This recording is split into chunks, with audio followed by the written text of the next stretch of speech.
तो आज हम लोग बात करेंगे सौर मंडल सोलर सिस्टम। इससे पहले सप्ताह में हम सौर मंडल पे ही चर्चा किए थे बुध ग्रह पे, और आज हम लोग चर्चा करेंगे शुक्र ग्रह पे, है ना, कि शुक्र ग्रह में क्या क्या बातें हैं जो बहुत ही इम्पोर्टेंट है, हर एक कॉम्पिटिटिव एग्जाम्स के लिए इम्पोर्टेंट है, चाहे वो बैंक हो, एसएससी हो, रेलवे हो, या फिर आपका जेपीएससी हो, कोई भी स्टेट सिविल सर्विस हो और एंड यूपीएससी, ये सभी कॉम्पिटिटिव एग्जामिनेशन के लिए इम्पोर्टेंट है। आप देख सकते हैं कि सौर मंडल में आज जो चर्चा कर रहे हैं वो शुक्र ग्रह के बारे में, और इससे पहले वीडियो वाला में बताए थे बुध ग्रह के बारे में, और आज चर्चा करेंगे शुक्र ग्रह के बारे में।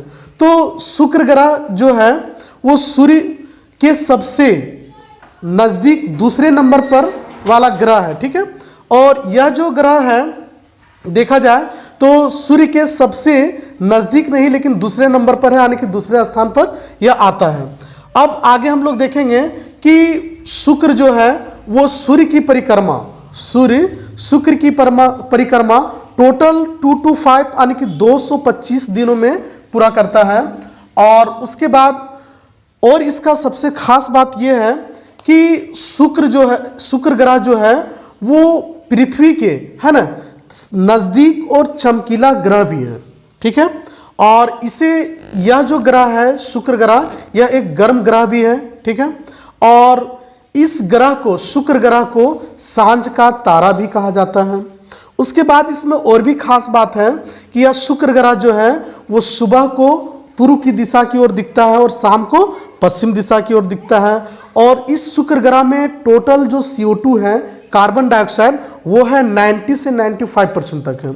उसके बाद इसका कोई अपना उपग्रह है नहीं, क्योंकि शुक्र ग्रह का कोई अपना उपग्रह नहीं है। यानी कि आप देख सकते हैं कि ग्रह से रिलेटेड बहुत सारे इंपॉर्टेंट बातों को हमने कहा है। अगर आप चाहें तो कॉपी में नोट भी कर सकते हैं। जैसे क्वेश्चन आपका एग्जाम में इस तरह से पूछा जाएगा कि शुक्र ग्रह जो है वो सूर्य के कितने नंबर का है, यानी कि कितना स्थान इसका, तो दूसरा स्थान है, ठीक है।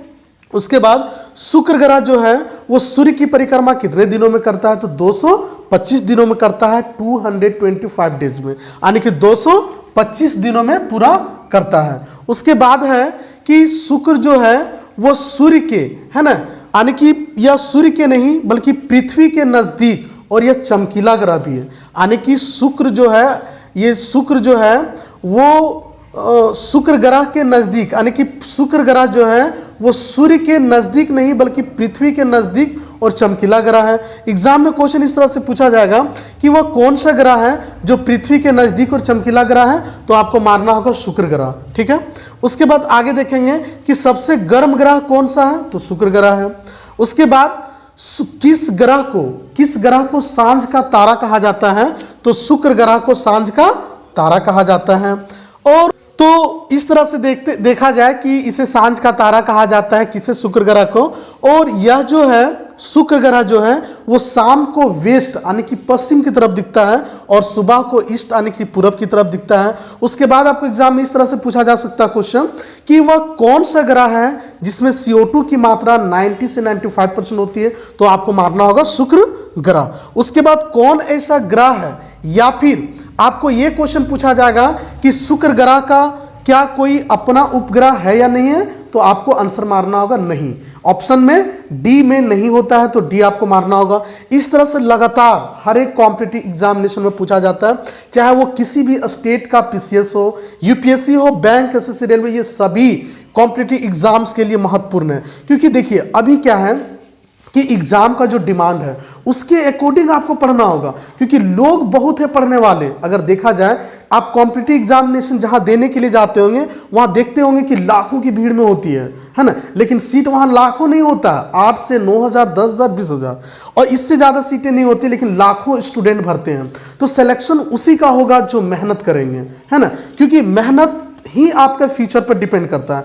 आज अगर आप मेहनत कर रहे हैं तो कल आपका फ्यूचर बहुत ही अच्छा होगा, क्योंकि देखिए जो एग्जाम में भी डिमांड है उसके अकॉर्डिंग अगर आप पढ़ते हैं तो बहुत ही बेहतरीन होगा, और उसके अकॉर्डिंग अगर आप नहीं पढ़ते हैं तो शायद बहुत ही कठिनाइयां और बहुत ही दिक्कत आ सकती है। तो सभी स्टूडेंट्स है ना, सभी छात्रों छात्राओं से यह निवेदन है कि इस वीडियो में जो भी क्वेश्चन है ना, अंसारी सर इन जेएच के नाम से है ना मेरा चैनल है, और इस चैनल में हर एक तरह के आपको GS question, math question, tricky question और मोटिवेशनल वीडियो मिलेगा। इसको मिस ना करें, देखें है ना, और अपने लाइफ में उतारें। देखिए, कहने का मतलब मेरा ये है कि ऐसा नहीं कि हमने बता रहा है तो ऐसा नहीं कि हमको पता नहीं, रिजल्ट नहीं हुआ।